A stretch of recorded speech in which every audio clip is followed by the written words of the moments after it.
So you got 10 minutes, and there's the heads up, so it's not going to cut between the two of you. You both going to be on screen. Totally fine. Yeah, no problem. We'll get this figured out on that. Yeah, you're going to do your last thing. I heard that. Okay, so no funny faces. It's going to be on screen. Okay. All right. Make funny faces. Okay, just everyone will see them.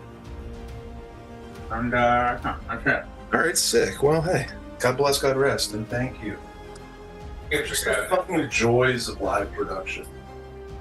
You guys are coming through on the screen. Oh, sorry.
Hello, hello.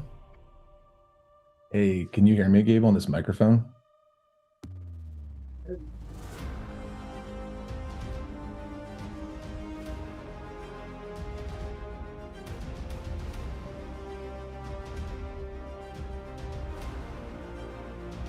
Hello. Check, check, check.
Check, check.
Yeah!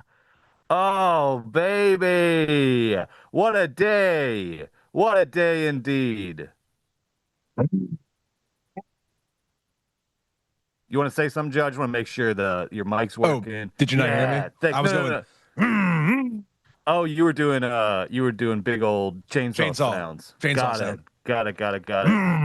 We are look, we should explain what's happening. There's a lot happening right now. My voice might be kind of muffled. Let's just go through one by one and explain what's happening right now. Number one, our cameras are not working in the studio in the dog den. I don't know why. I don't know why. They're not working. So we're on Zoom right now, but that's fine. It's fine. We're still here with you. We're going to talk movies. We have so much movies to talk about today on a fine Monday morning. Yeah. We're going to get to all of that. The second thing that's happening, more importantly, fuck our stupid cameras.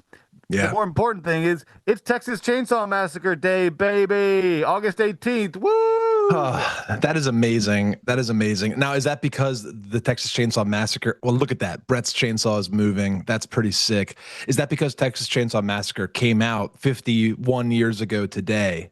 No. So this is like, I call this August 18th is what I call May the 4th for movie lovers. Because, May the 4th is like the big Star Wars day for all the like geeks. Yeah. And then this is like May the 4th for people who love movies. Because this is the day that Texas Chainsaw Massacre takes place on. So the events of Texas Chainsaw Massacre take place on August 18th. Wow. Okay. Yes. Right, a hot summer's day in Texas. That's right, so hot. And they're doing screening. And now look, last year was the big one, the 50th anniversary, like you alluded to. This is 51, maybe not quite as special, but they're still doing screenings. I'm going to a screening later tonight. I cannot wait. I'm going to take this mask off, by the way. Yeah, it's probably hot in there. It's probably hot. And And you're probably becoming the character a little bit more than you'd be comfortable with, right? You're sort of the mask, despite everything. Slowly, your body feels more and more like Leatherface. Despite I'm like, could I do this? Am I capable of this? Right. Could I, And I mean, right. he was, also one of the most misunderstood horror movie villains of all time. I mean, a guy who was just, abused, manipulated, forced into a life of crime. And also, they came into his house. That's true. That's breaking and entering. He doesn't know what they're up to. It is breaking and entering. Self-defense. It's like, hey, that kid's on my swing. I'm going to turn his skin into a lamp. Now, Brett, did Texas Chainsaw Massacre, the Platinum Dunes version, happen on August 18th too? That's a good question. I don't know if they were canonical about the date. I haven't checked that. I haven't checked that either. I bet they were. Look, Kim Henkel and Toby Hooper weren't fucking around with this remake, folks. All right, they wrote a banger. One of the great Jessica Biel performances, and there are many. Check it out. Rest in peace, Jessica Biel. She's still alive, right? Yeah, Jessica Biel is still alive. Great, great. Yeah. Alive and kicking. She's like 38 years old, probably. Congratulations. Oh, that's right, because she's still married to JT, who's having all his problems. Oh, wow. So I know. She's really going through the ringer. They stayed together through thick and thin. So shockingly, like you nobody would blame you if you want to jump ship. It must be true love. Do you remember, like, Timberlake took the, like, I'm going in the woods and I'm wearing flannel turn. Yeah. Like 4 years before Man of the Taylor Woods. Swift. Man of the Woods. Man of the Woods. Yeah. And then Taylor Swift did the one where she's in the woods. With like Cashmere and all that. Folklore, of course. Yes, thank yes. you. Where she got in touch with all the great folklore. And then everybody, like, history. Justin Timberlake, he doesn't have it anymore. What I'm trying to say is, Jessica Biel, why are you with him? Leave him. He's done. He's toast. He's doing SNL 50, maybe. Was he on SNL 50? I didn't watch. No, he doesn't get the SNL invite anymore. Yes, no, he had to have. And look, he has Lyme disease. Chat was JT at SNL 50. Come on. It actually would have been crazy if he wasn't. Brett, what does Lauren care? No, he doesn't give a shit. He was definitely there. He was definitely JT's only crime in Lauren's eyes was like not being as like hot as he. What's his crime in your eyes? Just like the DUIs and just like not showing up for DUIs. That people You're paid. gonna give a guy guff for DUIs? That's fucking. Who cares? That's low. I would agree. Sure. Okay, fine, fair enough. It's an addiction. It's a problem. But there's something about JT where it's like there's sort of like a there's always like privilege with JT. You remember the Punked episode when he comes out and he's like, "Mommy, they're taking all my stuff." There's always just like an annoying thing with JT where it's like he's friends with Jimmy Fallon. Yeah, come on. Right. Okay, before we get into the show, yeah, we all love Texas Chainsaw Massacre. I think everybody in this building, that's me and Brett and our producer Gabriel, we'd all like agree / completely understand the case if you said Texas Chainsaw Massacre is the greatest horror movie of all time. Right. That's what I would say. That's your position? That's my position. Yeah. I mean, Brett, I think Texas Chainsaw is also in like your top 10 of all time. Like it means everything to you. Joe, I would go farther than that. It is my favorite movie of all time. Oh my gosh. It is in the number. And look, the number one slot fluctuates with me, over time. Well, I will say Ron is making a push. After that last screening of Ron we did, Ron is making a push. Ron's fucked up good. But Texas Chainsaw Massacre is fucked up good too. Since it's number one, sometimes two on your all-time favorite list. Before we get into the show, I want to give you the floor for a minute. Tell me why Texas Chainsaw Massacre is so special, please. Oh, I would love to. Well, it's my favorite type of movie, which is like kids get a little bit of money and they go out in the woods or to a house and they make a horror movie. I love just like from Texas Chainsaw Massacre to Blair Witch to these damn Filippo brothers. I love when horror kids just do it for themselves. They get out there and they make their movie. I love the impossibility of it. It's just one of the great miracle movies of all time, because not only is it, a movie that Toby Hooper and his friends in Austin, Texas, just sort of pieced together with a little bit of money and a chainsaw and some imagination. It had like the artistry of that movie, the horror artistry of it. I mean, from that first sort of like tracking shot towards the house when the girl gets off the swing outside the house and it like tracks towards the house. There's just such an air of just dread. And then the appearance of Leatherface is like the best first appearance of a character in movie history as far as I'm concerned. They don't go like Jaws with it. They don't build up the music. They don't prepare you for it all. It comes out of nowhere. I mean, I can't I knew who Leatherface was before I watched Texas Chainsaw Massacre the first time. I cannot imagine not knowing anything about that movie. And then Leatherface just appears. It's like the ending of Fat Girl in terms of just like effective, swift, brutal shock value. It's just such an expertly made movie. And I love it so much, and that's why it's number one. And I cannot wait to see it on the big screen tonight. You're gonna love it. You're gonna love it. I know. I'm gonna have a blast. Gabriel and I had the privilege of seeing it on film at the Egyptian for the 50th anniversary last year, and it was awesome. The whole cast was there. Eli Roth did a little talk back. Eli Roth, here's one thing I'll say besides he's a good filmmaker, is he's a good interview guy at the beginning of the movie. Yeah. One thing, whether you like him or hate him, the man loves horror movies. That's real. That's real. And you can't take that away from him. It's real. It's real. I don't doubt it. Yeah. He's so good on horror documentaries, on Shudder documentaries. Like, if it's a documentary that's like top 100 horror kills of all time, you know Eli Roth is going to be a talking head, and he's going to be way more interesting than that guy from Dead Meat or whatever. So Eli Roth is great. He's awesome. He's great. He's great. I would almost say he's better as like a horror sort of like personality than a horror director. I don't know if you would agree with me on that. I would just gently disagree out of respect for the films. Like, Cabin Fever is excellent. It's like really sharp and good, but then Hostel is like literally like a masterpiece of its time of the genre. People say it's like an offbeat Saw. It's like it's totally different. I mean, it's not totally different than Saw. They're both coming out of Iraq, but like it's another fucking haymaker, and it should be respected along the lines with Saw. Anyway, this isn't about Eli. This is about a shout out. I love that. I love that. It's true. To Texas Chainsaw Massacre. Just to say it for fun. The third act, the scene when they are torturing the woman in the kitchen or at the table, the dinner table scene. That whole entire scene is maybe. I want to be serious now. It might be the scariest scene ever. Yeah, it is so deeply upsetting and so beautifully put together. And yeah, it's like, it's one of those, the divine alchemy of the movies things. Like, despite everything, they get it done. It makes me think about like AI and how like AI can do everything except like be against the odds.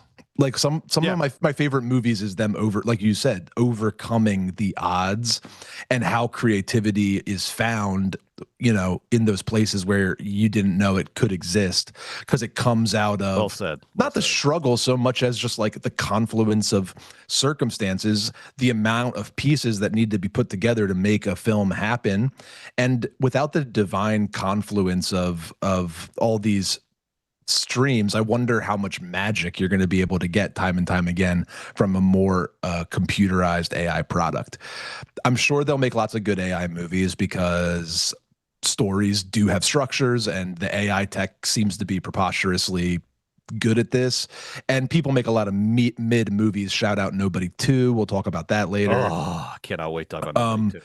But like, one thing the AI, a lot of chatter, and highest to lowest, of course, interested in this as well, Brett, getting on theme, AI and the future of creativity. But like, AI can't replicate saving the day and doing it despite all of the problems. Yep. That's magic. Yep. That's where you get that.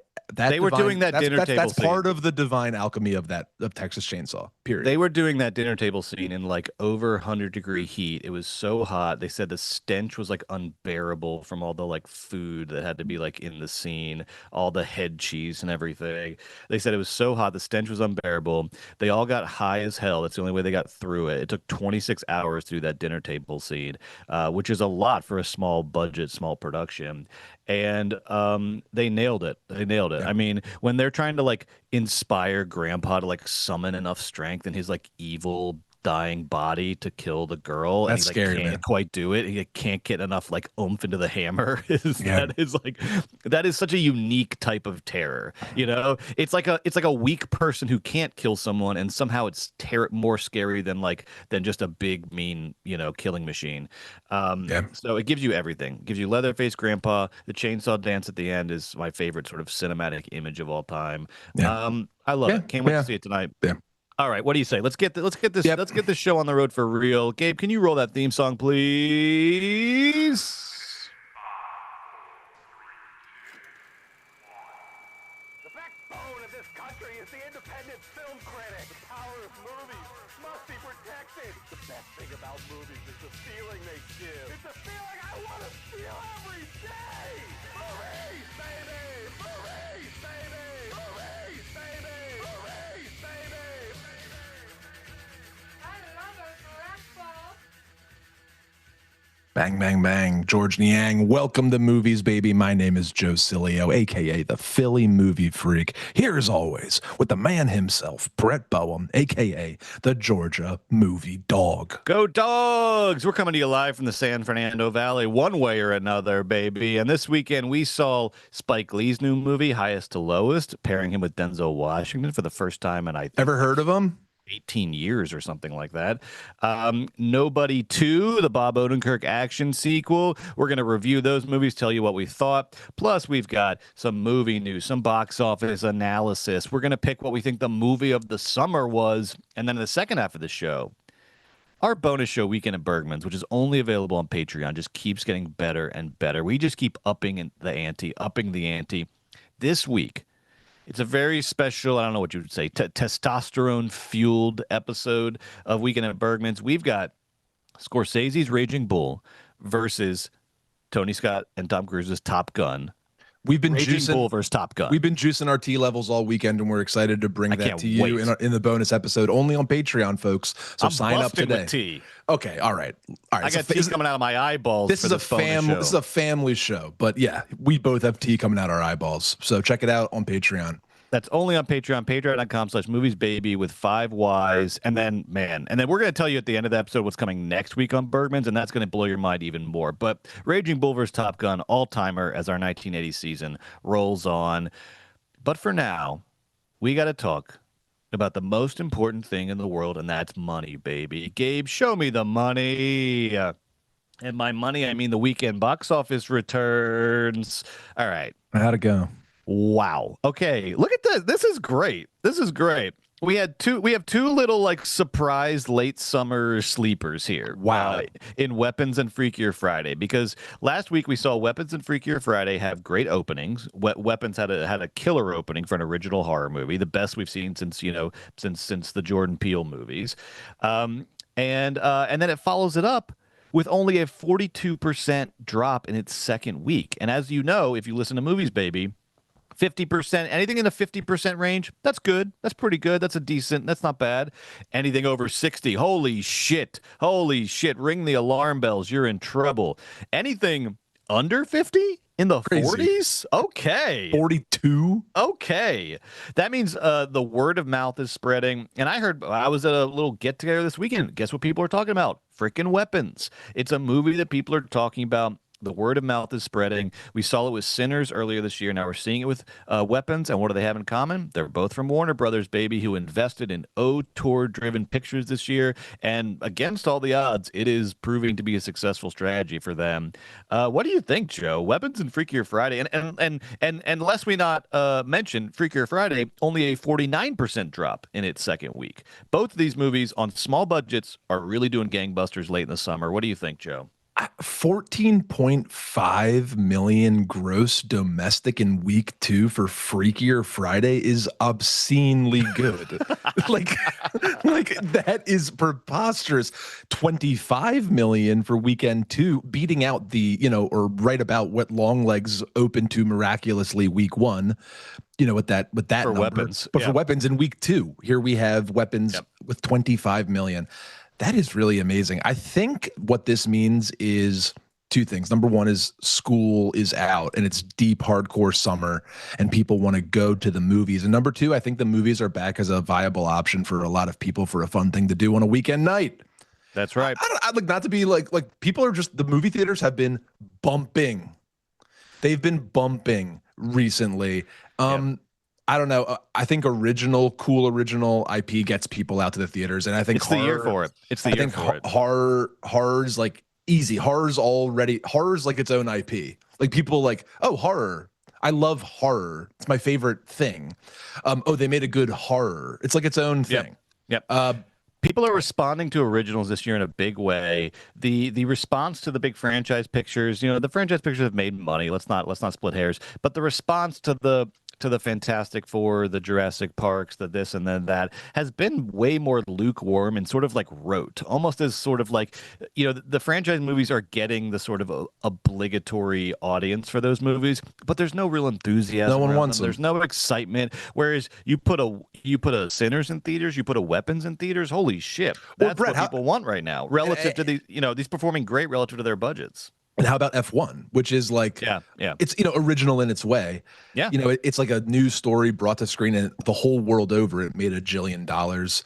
People want news stories from Sinners to Weapons. And this is true from other years too. It's not like it's all of a sudden. Like what hit previously was Barbarian and Smile and Long Legs. That's what people want. Original horror that's really good and well marketed. And that's why we have right here. And then what's not on here, Brett, just a shout out to our favorite little studio, Lionsgate. Yes. Which put out a Sydney Sweeney movie this weekend that made less than $1 million.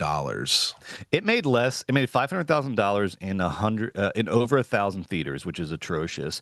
It made less money than the annual re-release of the Grateful Dead movie, which made $550,000, which is a thing they just sort of re-release, almost annually as a way of just sort of getting the deadheads out to theaters.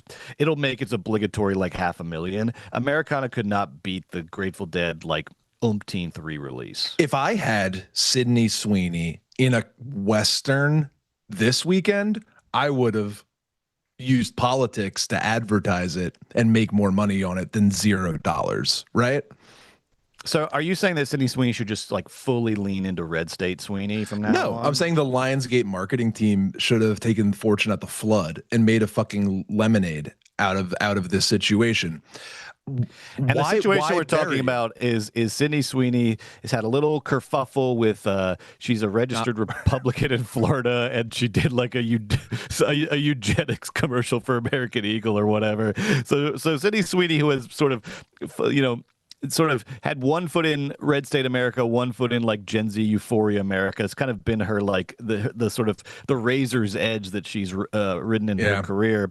Right now, she's a little bit more in the Red State, whether or not. And the funny thing is, we never hear from Sydney about any of this. This is all just sort of internet detectives. Like, she showed up to you think she wrote the copy for that American Eagle commercial? She just showed up. It's her 8th advertisement of the week. She showed up, read the copy. She is a registered Republican in Florida. But my point is, we don't know, like, this all is just like people piecing together stuff. It's a true sort of like, social media era, internet era sort of phenomenon, like the public's perception of Sydney Sweeney. I don't know. I will say I was the one who was coming out a couple weeks ago and saying she was doing too many ads, and then she did the American Eagle. You were right. She did too many ads. American Eagle ad. Yeah. But I don't know. It just seems so weird. What if I had seen Sydney Sweeney, who has to have number 1 or 2 name recognition in the United States of America right now, insofar as actors and actresses, there's nobody who's been more searched recently, I have to imagine, due to all the political kerfuffles.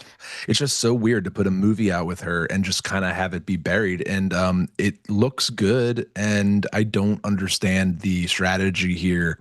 What's going on at Lionsgate? Yeah, I don't know. Yeah, I think this is like, it seems like this is about Sydney Sweeney because she's been in the news. This is really about Lionsgate. Yeah. I did not see we go to the movies 2 or 3 times a week. Yeah. I have to this day not seen a trailer for Americana. I never saw a trailer for Americana. I don't know what it is, and then the posters don't really do it any sort of like big service. So I think it was just a movie like literally people are completely unaware of, and that Lionsgate, despite the fact that Sydney Sweeney is in the news every day and is getting talked about from Megyn Kelly to MSNBC and everywhere in between, somehow despite the fact that she's getting talked about every day, nobody knew about this movie. I think I don't think there was any awareness about this movie. Maybe they made it like 4 years ago, and she's made They did. it. They did. And Sydney's people were like, bury it. Just like, we need to get through all of this stuff. She needs to. Who knows? Who knows? Anyway, I think you're onto something there. It came out in was it Sundance in like 23? It's an old movie now. Yeah, right? it's an old movie. Yes. Yeah. It's like when they released that old like Timothy Chalamet movie after he hit big. But they always it, do that to these kids. It's just I don't know. Just that, does Lionsgate really have the ability to just treat things as an afterthought? Maybe Sydney Sweeney paid them off with her $1 billion deal from Jeff Bezos. It does. It does feel like something happened where it's like, don't market this movie. It almost feels like a directive, because why wouldn't you at least try to sort of manipulate the controversy to the benefit of the movie? The most famous actor in media right now. Just very weird. Anyway, who cares about that? I guess it made so little money. It's weird. Weapons. Congrats. Nobody 2 was the top. That's good. It's not bad. 9.25 million domestic, 14 million worldwide on a budget of 25 million. What did you expect Nobody to do? Yeah, exactly. Like, that's good. Whatever. The first one opened at 6.8, so it opened higher than the first one. Okay. The word of mouth is not going to be great on this one, though, so it probably doesn't have a long tail. But Nobody 2 just doing Nobody 2 numbers, just the most Nobody 2 numbers of all time. Pretty good. Now, I got to ask you, Joe, because Weapons is the hot movie right now. It's up to, it's got all this word of mouth. It's up to like 148 million worldwide, which is wild. Warner's bought this thing for $38 million. So it is doing incredibly well, which makes me wonder, in the final days of summer here, when we look back and we think, what was the movie of the summer 2025? What was the movie that defined the summer? And I don't just mean the movie that made the most money. I mean box office plus cultural impact. What was, LOL, the Jaws of 2025? What was that movie that defined the summer? Is it Weapons? Did Weapons sneak in here at the last second and become the movie of the summer? If we're thinking about the full... Because here are the candidates, Joe. Before you answer that, here are the candidates. And here's what we're going to do. This is like a little TikTok game. I'm going to name some movies, and you tell me when there's a legit competitor to Weapons for movie of the summer, okay? All right. You tell me. Thunderbolts. No. Friendship. Tim Robinson's Friendship. No. Final Destination Bloodlines. Warmer, but of course, no. Ballerina from the John Wick universe. Materialists. Sleeper, but no. Nah, I mean it's in the discourse with all this no, Sleeper. Like, it was a movie a movie people enjoyed this summer, but no. But like Weapons is not it's not being talked about as much as Weapons. It's not making as much money. 28 years later. No, not enough. I mean, no. Yeah. Why no? It's just like, it came out that first weekend. It was one of these movies. Same thing with Weapons. Like, 8 million people say it's the greatest thing that's ever happened. You go to it. It's really good. And then life goes on. I don't know. 28 years later was good. All right, let's get into the real heavy hitters here. F1. That has a definite case. That is sort of like the global champion. It also has like the storyline about how tech is getting into movies and how the interplay between IP and brands, la la la. It's not a sentimental pick or like favorite, but there's like a business case to be made that was the movie of the summer. Okay, so F1's got a case. Now, among like the big franchise movies, you had Fantastic Four. No, landed with a thud. No. Jurassic World. Yes. You think so? I mean, made a lot. Box office. Yes. Let me make the case. Okay. The case for that one is it's the box office winner, like easily. It just destroyed globally, just huge global numbers. It resuscitated a slightly diminished Jurassic World franchise asset. And then 3, it was schlocky fun enough to be a summer winner. Like, when I think of movie of the summer, it was $1 bajillion. Even my wife and her friends went to go see it like week 5 because it was like fun and it was Jurassic Park, and they went and they were like, it was bad, but whatever. Dinosaurs, like, everybody went. It just like Jurassic Park is so summery, and I liked it, and it was fun and kind of bad and kind of good. It definitely has a case, Brett. I couldn't just blow it by. I couldn't blow it by it. It did make the most money, $828 million worldwide, the biggest movie of the summer for the box office. I guess, and you're right, it feels like it revived the franchise a little bit. It made ScarJo the biggest movie star of all time. That's right. Marshall Ali sighting. You know, it's got stuff. And now there's life after Chris Pratt in the Jurassic World universe. I guess my only thing is just that it didn't feel like a movie that, despite all the money, that there was a lot of conversation or sort of cultural sort of discussion around or excitement about. Because what about Superman? What about Superman? Does Superman have a case? Yeah, Superman definitely has a case. Comic book people really liked Superman, like 9 out of 10. I'm sure, like, whatever, annoying people are still annoying, but 9 out of 10 sweetheart geeks loved James Gunn's nice Superman. People are mentioning Minecraft in the chat. Minecraft was April. Does that count? No, it doesn't. That was April, because that was part of that amazing April with like Sinners and everything. So that was like part of me is like Sinners is the movie of the summer. It had a long tail, and then it came out on 4th of July on streaming, and everyone talked. Yeah. And nobody ever stopped talking about it. More than Weapons, more than anything else. Yeah. So Sinners has like a weird case, but it doesn't count. All right, so let's narrow this down here. But Superman on our like sleeper on the sleeper side of things. It's Weapons or Sinners with the long tail, or Eddington. Eddington is in the conversation as well, in terms of like cultural impact, discourse, discussion. So we got Weapons, Eddington. I mean, Sinners feels like cheating. Let's just say Sinners is cheating. Weapons or Eddington, and then Jurassic World or Superman, and then F1. I think. I mean, are you really like? I kind of feel like it's like. F1 has a case. F1 is a case. Everybody saw F1 and everyone was like, "That was good." I don't know. And it was Apple. It was like a non-major studio, which is kind of, maybe unfortunately the future. Brett, make the case for Weapons. Why would Weapons be it? Because Weapons is the Sinners of the summer. So you you were trying to push, Sinners, because it's the movie that has the most like legitimate excitement around it. Like, not manufactured, not because everyone likes the sport F1, just because they're interested in a original idea for a movie.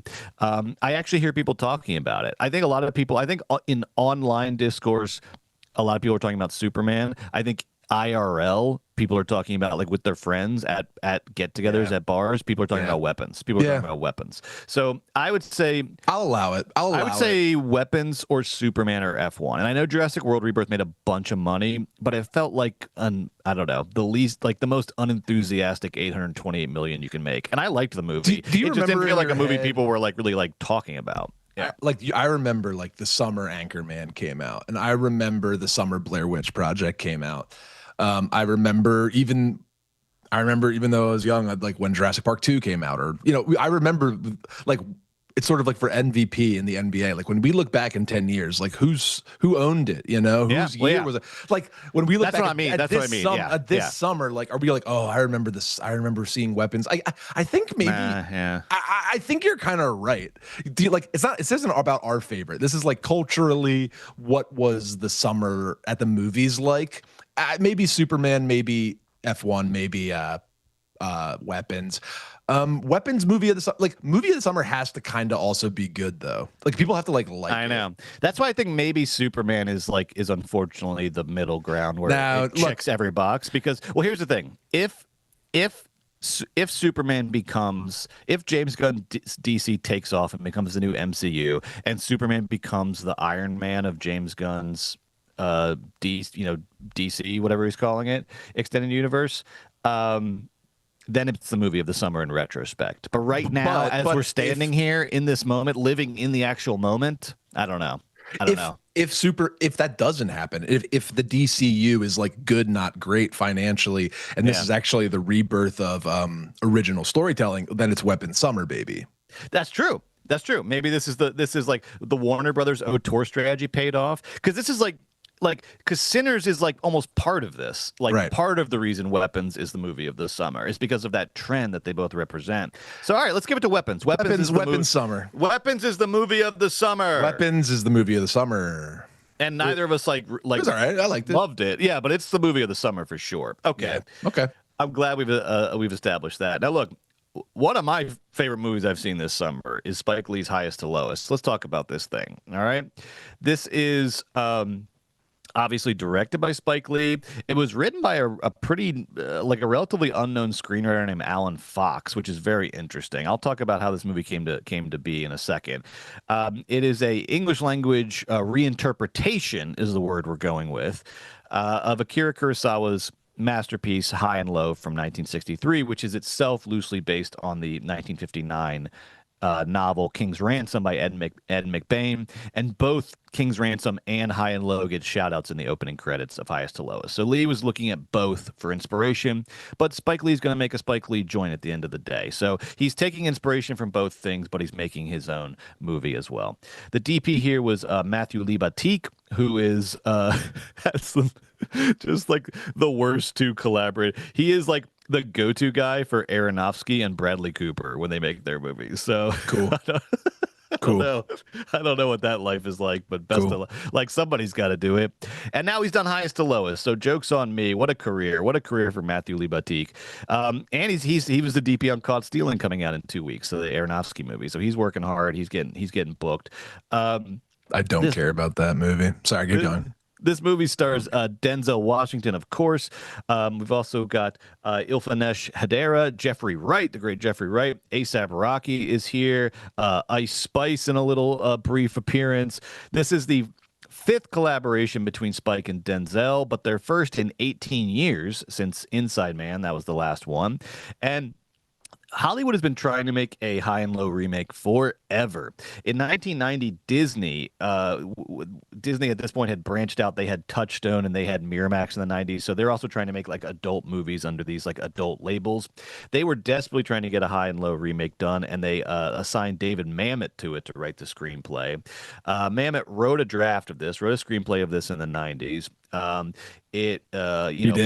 Scorsese was on it for a second. Nichols was on it for a second. Walter Salles was on it for a second. But whatever, Hollywood's Hollywood. It never quite came together. It stayed in production hell. Disney spent somewhere around $10 million in development costs on this thing. It never got to production. It never got greenlit.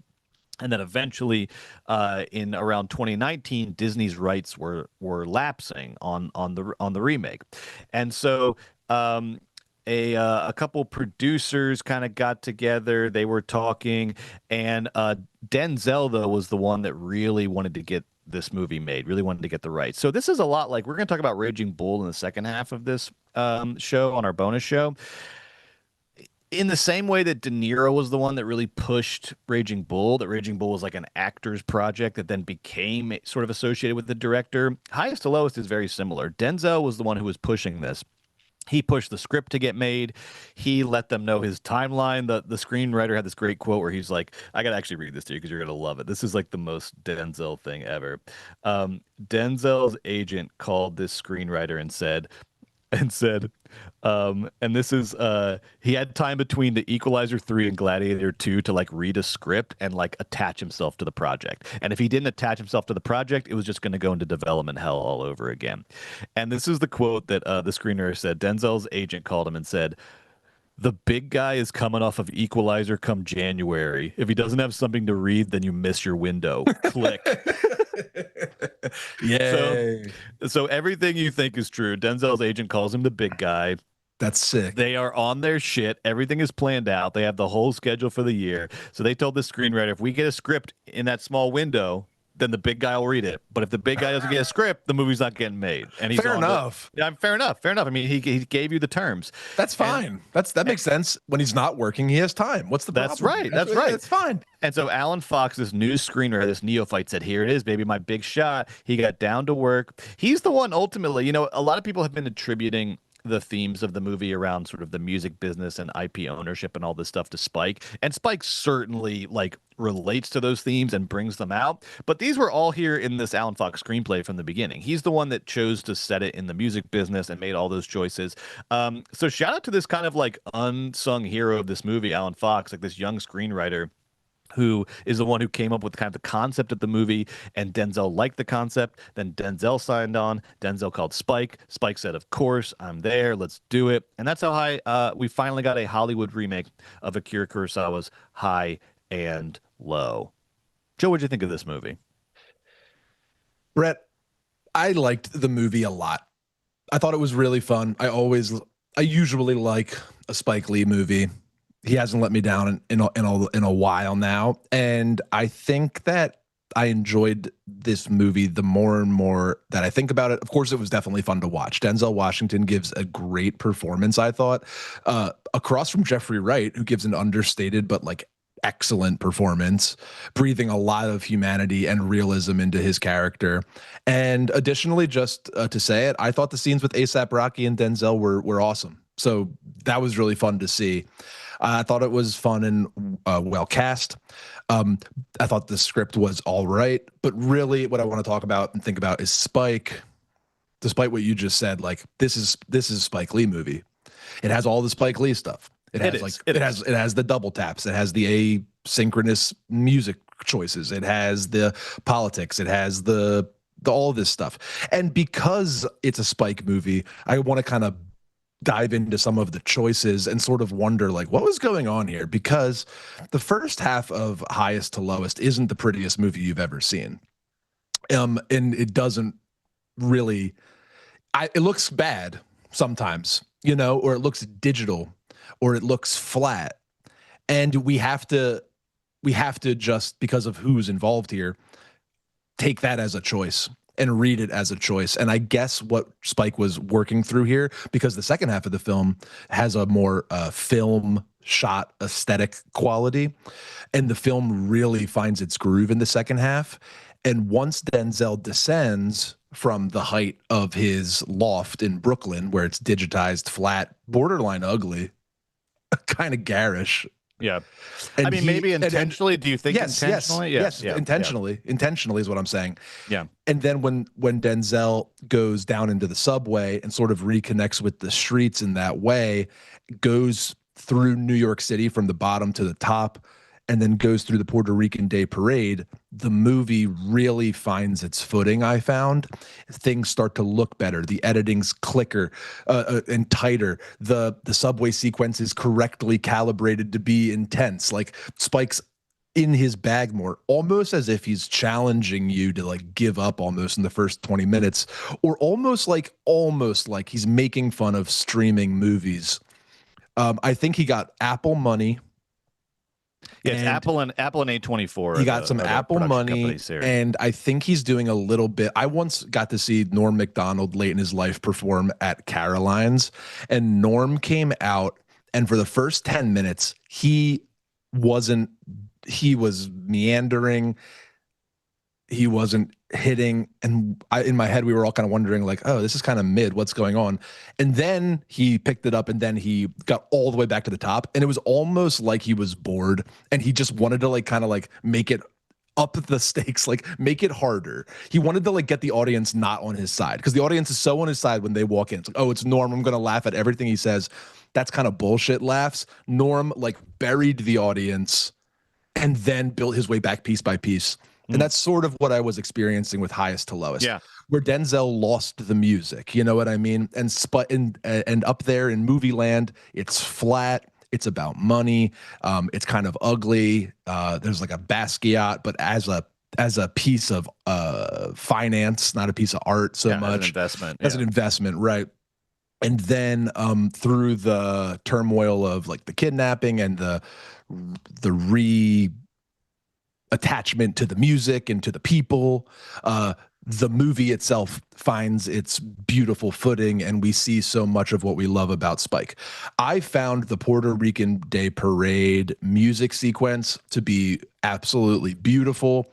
I love the tips of the cap that Spike does in this movie, and like he just like, it's really nice. Like, he loves New York, he loves the subway, and he loves the Yankees. And this is his little movie about how much he loves the subway and the Yankees, which is like so him. And how much he loves like the Brooklyn hospital system. Like, these are like, he's just like, shout out to his guys. This is what he's respecting and focusing on, the Puerto Rican legacy from a culture perspective in the Bronx. Like, Rosie very, Perez. like, Rosie Perez makes an appearance as Rosie Perez in the parade, which is such a great, flashback to the movie that got her start, which was Do the Right Thing, which we watched last week. So there's a lot of sort of meta Spike filmography going on here as well, which is really fun. When the movie finds the music, and you have to go to the Puerto Rican Day Parade up in the Bronx to find a real musician, that guy fucking slaying on the keys, and his sort of like anachronistic jazz syncopation craziness is sort of finally recalibrates that awful score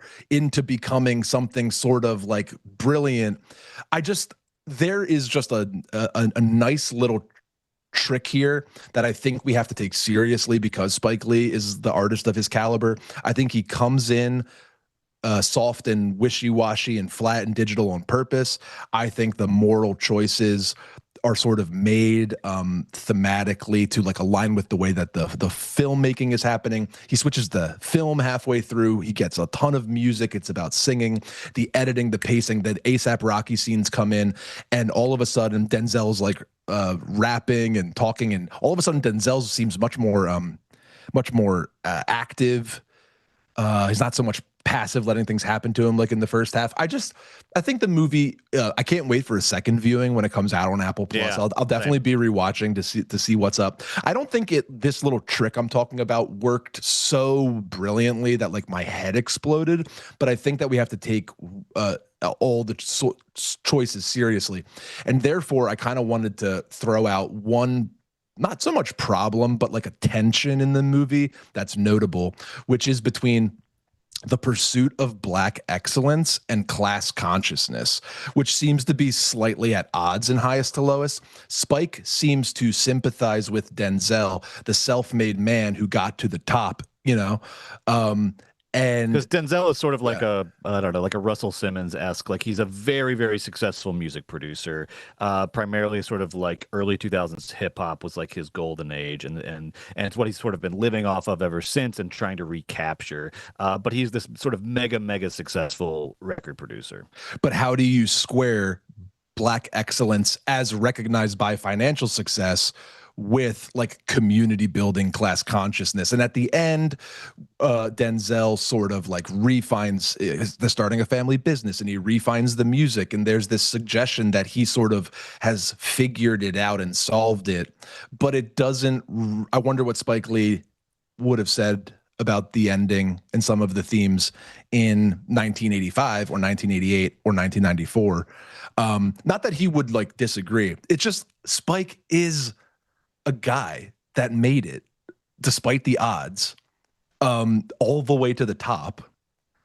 And that's just that was there's like a money problem with like getting to the top and then like giving back to the community. It's like there's a weird dissonance. It's not just like a Black excellence thing. It's like all money and all, but like, I don't know, that thematic tension was interesting and not really resolved satisfactorily or politically impactfully, but the movie deals with enough heavy themes and enough fun that there's so much more than just that one theme in here.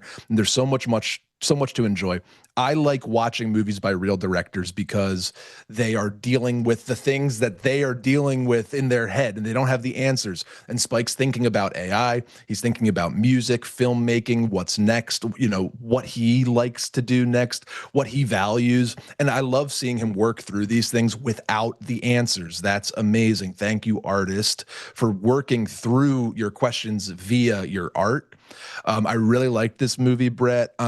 He's a master, so I'm going to tip the cap. I'm going to give him the extra half star because he's the man. I'm going to give him 3.5 stars for Highest to Lowest. Yeah. That was my rating too. That was my rating as well.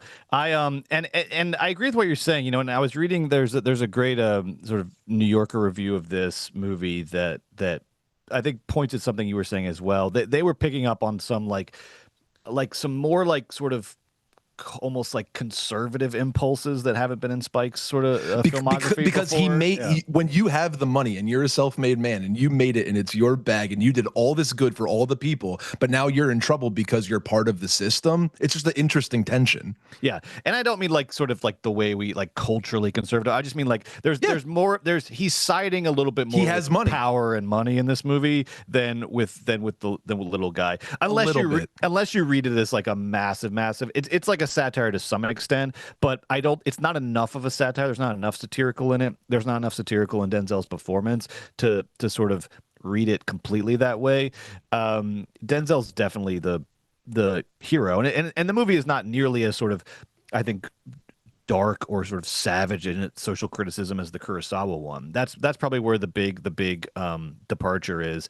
But it was interesting to see what Spike was interested in about the Kurosawa movie and what he sort of leaned into in the adaptation process, because I really felt like this was this year's Megalopolis, and I mean that with the highest, the highest regard. I love Megalopolis. I think it's a better movie than Highest to Lowest, but it's similar in that we have an old master here who is, even if it sort of ends up being like slightly more sort of conservative in its ethos than what we're used to from Spike Lee, there's still like a lot of just vitality and creativity and playfulness in this movie, and I love this emerging genre of these old masters just getting sort of wily with it at the end of their careers. It makes for a really fun viewing experience. It's so much more fun, I'm realizing, to watch an old director be sort of wily and playful than a young director, where you're like, absolutely. So often, I'm just like, okay, guys, all right, get it together, make a movie before you break the whole thing. But with these older guys, man, it's fun to watch them still have gas left in the tank, life so left much, in the, and yeah, so I felt like this was kind of this year's Megalopolis, and I was reading a lot of what Spike was saying about the movie because I wanted to see what his approach was. And he has some great quotes. He said that he and Denzel approached this adaptation like jazz, like they were just sort of jazzing on high and low. They're gonna sort of riff on it, take what they want, or go in a different direction, and it does feel, very sort of. You can feel them. You can feel Spike and Denzel riffing the whole movie. You can just feel them sort of riffing back and forth, which I love. Mm-hmm. And Spike also said that this was, he acknowledged kind of the production history of the movie and said, this was really Denzel's movie. He said, Denzel was Jordan and I was Pippen on this movie. And I love that because this really is, Spike's having a lot of fun. Denzel's having a lot of fun in this movie. Denzel is really leaning in. This feels like almost the most, based on what we've seen, we see from Denzel in interviews where he's always got these just huge quotes about like God and the devil and temptation and life and success. And you're like, damn, Denzel's so intense and wild. And he's like an ancient bard the way he talks. That's the Denzel of this movie, which I loved. Like the Denzel in this movie is he's the alpha in every room he walks into, and he has aphorisms and a philosophy, and that philosophy is evolving, and it's about success and power and the social ladder and all this stuff. So you really get that Denzel in this movie, and that's so much fun. He is to me the movie, and Spike is sort of riffing around him. He was excellent. I mean, obviously he's one of our great living actors. In High and Low, Mifune screams so much with the intensity of only a Japanese guy in 1950 can, and I loved that, and I know why Denzel couldn't do that or didn't do that, but I would have loved to see Denzel screaming a little bit more, but that's a bizarre note that I shouldn't have said on the podcast. What kind of a criticism is that? There's different versions of intensity, and this was a very Denzel version of intensity. So cool. Yeah, I thought the screen. Okay, he acted it deftly, but I didn't love the screenwriting of the scene when he is negotiating internally whether or not to pay the ransom. It didn't have the same stakes that it did in the Kurosawa. Excellently acted by both he and Jeffrey Wright, but the screenwriting wise, it wasn't clicking for me yet. But that being said, screenwriting wise, when it got down to that A$AP Rocky and Denzel scene in the recording studio, I will admit, as is our want on this podcast, to be honest, I liked that more than in High and Low. Wait. That You're talking about, because this is a adaptation of the scene at the end of High and Low, the closing scene where the kidnapper and the big successful businessman, they finally come face to face with each other. And everybody loves that scene, and like it's really good, but like it's good. Wow, hot take. I don't love it. The end of High and Low is like good, but sometimes the social contract of 1950s Japan gets a little bit in the way of my 2025 mind American 100% understanding the tensions and the stuff. So I'm a little like, but with ASAP Rocky and Denzel, like I understand I got it, and I loved the way it was written. And I fucking thought it was great, Brett. Instead of in High and Low, they're on the kidnapper's already been arrested, so they're on other opposite sides of that prison glass. In Highest to Lowest, they're in a recording studio. I thought it was better. I like the glass, acts as it's the same dynamic, but in the recording studio. It was very cool. It was very cool. I thought it was awesome. Sorry, there was a lot. There was also a lot of Spike definitely went back to the Kurosawa playbook and was playing around with sort of Kurosawa techniques, which is a lot of fun. There was a lot of things that felt like a really good sort of cover song, by an equally good musician. Whereas Spike he does a lot of that like reverse shot things where you'll see something and then you see it from a completely 180 degree, like the other side of it. And obviously that plays into the the title High and Low and this and that. But Kurosawa was also doing that throughout High and Low, which I rewatched this weekend, was kind of noticing that similarity. Spike Lee also seems very interested in like because a big part of High and Low is like the corporate machinations at the shoe company, which then sort of intersects with the kidnapping. And there's this theme of like not selling out, maintaining your integrity in the business world, which can be a very trite theme, but in Kurosawa and Spike Lee's hands, it yields some really interesting results. I thought so. And so Spike really digs into that sort of the corporate machinations part of High and Low. Almost seems more interested in that than in the actual dynamics of the kidnapping, which, like you said, that to me felt like one of the strongest parts in Kurosawa's movie, the tension around the because what happens if you haven't seen the movie is at first the big successful businessman thinks his own son has been kidnapped and says, oh, of course I'll pay whatever, even though like the money is very crucial to him at this moment because it's part of a merger that's on the line. He says, of course I'll pay for my son's ransom. And then you find out that the kidnapper has taken the son's friend by mistake, and so now the big successful businessman has to be like, and not just friend. Let's think about this for a second. Yeah, like his chauffeur, like someone who works for him. So there's like a class dynamic. There's class, there's this and that. And whereas in High and Low, that is like one of the sort of great cinematic tension through lines of all time, of you just like watching this guy being like, I really don't want to give this money. And then the kid's father just like falling apart before your eyes as he's trying to sort of like, acclimate to this reality where his son might just get left for dead. That is like, maybe not. I mean, you're not going to do as well as High and Low, but it was sort of noticeably not attempted in the same way as High and Low attempts it. Yeah. Right. So, definitely not my favorite of late Spike. I mean, it's not as good as The Five Bloods. It's not as good as Black Klansman. Yeah. But a totally good movie that was fun, like with a great Denzel performance and like a good story that's fun and people will like it. And we are on a good Spike run right now, though. I mean, there is because there's like two Spike trends that are coming together in Highest to Lowest. One is that like Black Klansman to The Five Bloods to this feels like Spike is back in a really meaningful way. I think that's a really impressive late career run. Those movies are awesome, unique, and they're cool, visionary in their ways, and playful and experimental and very smart.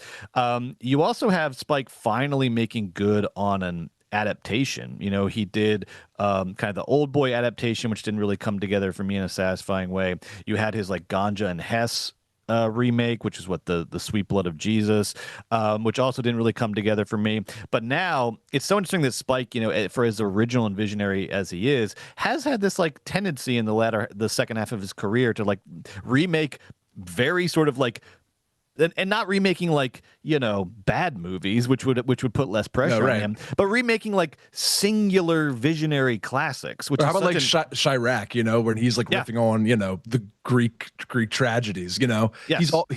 He has such a great foundation, and the playfulness and the not being rightness of his movies is such a relief. Thank you, Coppola. Thank you, Soderbergh. Thank you, Lee, for continuing to explore and play. And who gives a shit if the audience is like, Who cares if everything lands? Like, that is such a relief.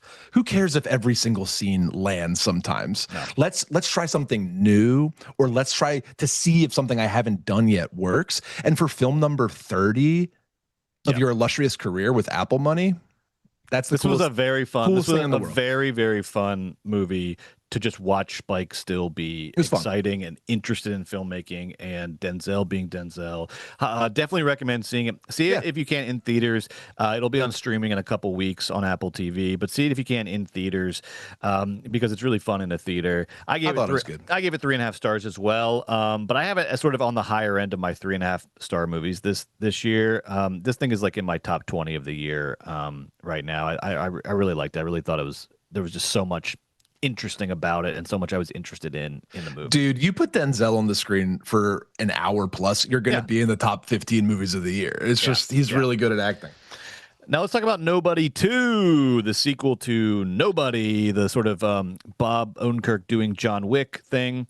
This one was directed by Timo Jujonto, who is an Indonesian director. He's worked mainly in the action and horror genres, 2016's Headshot, 2019's May the Devil Take You. From a screenplay, sorry, you want to say something, Joe, about Jujonto? He has the best part of VHS 2, and he has the best part of VHS 94. Just throwing it out there. There you go. He's a found footage like maestro, and that one scene in Nobody 2 when he does a found footagey thing is cool. Just throwing it out there. There we go. Okay. This is a sequel to 2021's Nobody, from a screenplay by Derek Kolstad, who wrote the first one and also wrote a lot of the John Wick movies. That's where he comes from. So there's a very clear, I mean, it's in a way just sort of an unacknowledged John Wick spinoff, not like a literal one, but sort of a spiritual spinoff of John Wick. We got Bob Odenkirk, Connie Nielsen, RZA, let's see, Christopher Lloyd, all coming back from the first movie, and then added to that, Colin Hanks, John Ortiz, and then most notably Sharon Stone is the big bad here. Joe, do you mind if I sort of just give you a quick read on Nobody 2? We haven't really talked about this movie yet. I saw it late last night. Please, Brett. Here's what I think about Nobody 2. Okay. What do you think of this? Nobody? It is unequivocally, I think we can just start here. It is unequivocally like a bad movie. But the question is, what kind of bad movie is this? And that's like a harder question, because it's not like a bad movie that like was annoying or obnoxious or sort of tiresome. It was a movie a kind of movie that we don't really get anymore. It was trash. It was like a trash movie. And I was like, it takes you a while to like lock into it, but like when the trashness of it started to emerge, I was like, oh fuck, let's fucking go. Because like, to me, the first half, I almost wish the trashness would have emerged earlier, because the first half is a slog that is like, there are definitely scenes in this movie where I was like, this is like close to The Room or to an Uwe Boll movie. Like, it is so poorly scripted, and Bob Odenkirk is so like sleepwalking through the performance that there are scenes early on in the first half where you're just like, oh boy, like they like fucking they ate it on this one. They like ate it hard. Like, what is happening? Like, I didn't realize. I was not expecting. I was kind of actually thrilled because I was like, ooh, I didn't know they like fucked up Nobody 2. That was like the vibe first half, and then I'm like excited. I'm like, oh, how bad is this gonna get? Because it's like, in the first half of the movie, it's bad. It's just like bad. It's almost unwatchable. And then they because the whole thing now is like the secret killer, the Odenkirk character, the guy who's like used to be he's an assassin, but he's a family man, right? That's the whole thing. They're going on vacation because his whole life and his marriage is falling apart. So they try to save it by going to this like shitty ass water park out in the middle of nowhere. When they get to like the water park town, though, it like becomes good bad for me. It becomes, I will go on a limb and say, best bad movie of the year, thanks to the second half of the movie. You're nuts. Because it suddenly becomes just all out old school trash. Like just like kind of like action scenes that are like sort of mean and gross in the way that they're executed, just like people getting their faces smashed, like violence that is way too much for what the situation requires, just like trash action, like real nasty trash action. And then the Sharon Stone character, to me, I don't think Joe liked it. I can see you not liking it. Sharon Stone, I liked. She is coming in hard, and hot, and you have to see it to believe it. You have to go see what Sharon Stone's doing in Nobody 2. There's a part where like she's just sort of like she's like got like AirPods in, she's about to go kill everybody, and she's like dancing, and then there's this voiceover that's like, she's fucked up. Like she's like a really fucked up person, and this like voiceover's explaining how crazy she is, and she's just like dancing like this. It got me. It was like right on the line.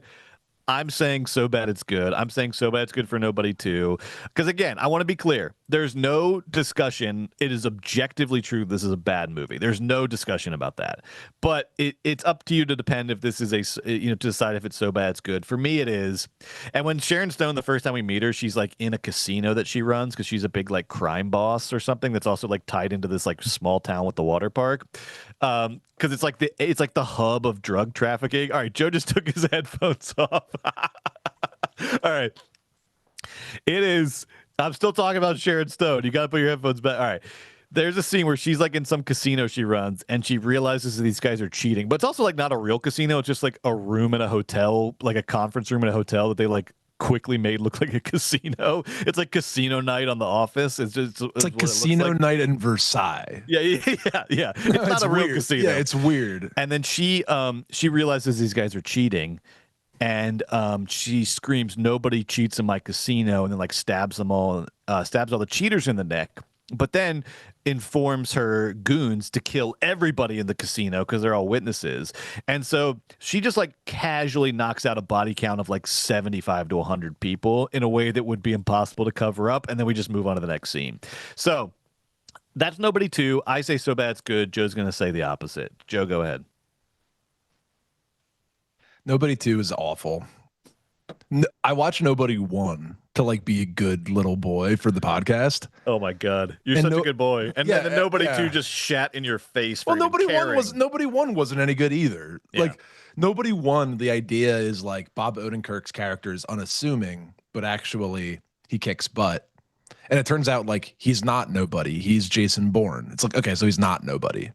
It's like he's nobody, except he's actually the highest trained assassin in the history of the world. And so is his brother, and so is his dad, Christopher Lee. And then they do like 3 or 4 John Wick. Christopher Lloyd. Christopher Lloyd. I always do that. Sorry. Christopher Lloyd. We wish. So they do like 3 or 4 like half-baked John Wicks. Bob Odenkirk, it's not like his fault. I'm not like mad at him when I watch the movies, it's just like, it's just like, okay. And it's like 90 minutes long, but not in an exciting way. It's like 90 minutes long because that's the perfect way to write a Hollywood movie. And it's like so blisteringly rote. It like hurts.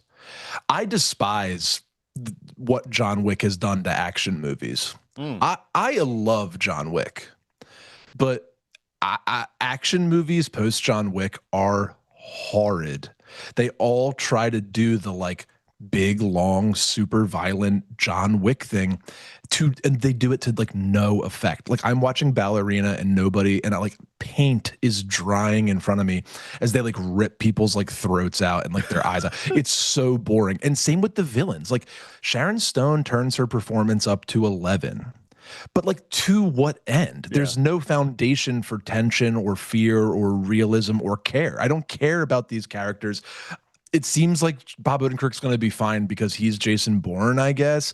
And this villain comes so deeply out of nowhere. It's just like painful. The whole movie, I'm mad at like the producers. Like I never criticized the producers enough on this show. Like you had like, this was your idea. Like we're going to do a Nobody sequel and it's going to all like culminate at a water park. And that'll be sort of the pastiche that we go with. Like why? Like what is thematically why? And also in practice why? It's not even that fucking fun. Like it's at not one point like nobody like goes down a water slide. Like they do the whole booby trapped water slide thing and it's fine. I thought for sure they were going to be more. I thought for sure there was going to be more like comedy in it, the way they were marketing it. I thought it was like, I thought the idea was like, it's John Wick meets National Lampoon Vacation. That's what it's not. It's just like same thing in Nobody One. It's like, oh, so he's nobody. So does he use like his piano key necktie to strangle a guy because he's a lame-o. It's like, no, he doesn't do those things. Use guns and knives. This is just like an accountant too, where it's like, where's the accounting? He's just a Navy SEAL in Accountant 2. Yeah. Why doesn't he account for something? And in Nobody 2, he's just John Wick. Why isn't he like, I get that he's standing in an arcade, but why isn't he like putting somebody's eye in a pinball machine and then like hitting it or something? Why don't they use the premises to like make the fun? So I thought they did. You didn't think they did with like the water park, like because there's a big final shootout in the water park. It's all shut down, Brett, and then it's just like the assassins and Odenkirk and his crew, and they're booby trapping the water slide. They're put a landmine in the ball pit. There was some fun had. There was some. No, there was not. You're so crazy, dude. I had some fun. I want to be clear. I had fun because of how I got you. Bad it got. I think it got so bad it became trash, and trash is fun for me. And I like that. I like trash too. But do you know what this wasn't trashy enough for me. Like this wasn't okay. This was just another movie, man. Yeah. And when you give me another movie, I hate you. It's worse. It's worse than a really bad movie. It's just fucking another movie. It's like, dude, I have a fucking life. Don't make me watch your fucking like exercise in the filmmaking business. Like, if you like, do you know? Unfortunately, I had watched Raging Bull the evening before. Okay. Yeah. Fair enough. And then I saw Highest to Lowest right after it. Like, if you give me just a fucking straightforward movie, if you give me John Wick 12 and this time it's even boringer, I hate you. Yeah. I don't want to hate Bob Odenkirk. I love his arc. I love that he has his own action franchise, and I love the man, and I love the comedian, and I love him in Breaking Bad. And I'm not necessarily mad at him for this one.